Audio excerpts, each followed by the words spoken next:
Meni ismim Abdullayeva Shahzoda. Toshkent ijtimoiy innovatsiya universitetining filologiya va tillarni o'qitish ingliz tili yo'nalishining 3-bosqich talabasiman. Yutuqlarimni aytadigan bo'lsam, 2023-yil Yaponiyaga o'qishga kirganman. Ba'zi sabablarga ko'ra bora olmaganman. Shuningdek, mobilografiya kursini ham tugatib, sertifikat olganman.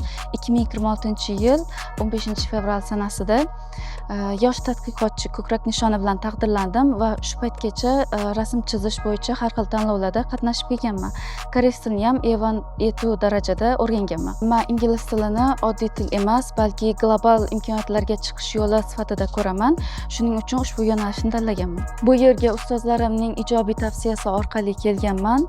Boshida kirishib keta olmaslikdan qo'rqardim, lekin vaqt o'tishi bilan bu yer mening ikkinchi uyimga aylandi. Kelgusida bir nechta tillarni mukammal egallagan va o'z sohasida mustaqil faoliyat yurita oladigan mutaxassis bo'lishni maqsad qilganman. Ilmiy ishim mavzusi virtual reallikning oliy ta'lim va ko'nikmalarni rivojlantirishga ta'siri. Bu orqali zamonaviy texnologiyalarning ta'lim sifatiga ta'siri o'rganilmoqda. Ilmiy ishimga yaqindan yordam bergan Toshkent ijtimoiy innovatsiya universiteti VB dotsenti Abdullayeva Zarina Shuhratovnaga o'z minnatdorchiligimni bildiraman. O'zim kabi yoshlarga tavsiyam, ko'proq til o'rganing, o'zingizni ustingizda ishlang va Toshkent ijtimoiy innovatsiya universitetiga o'qishga keling.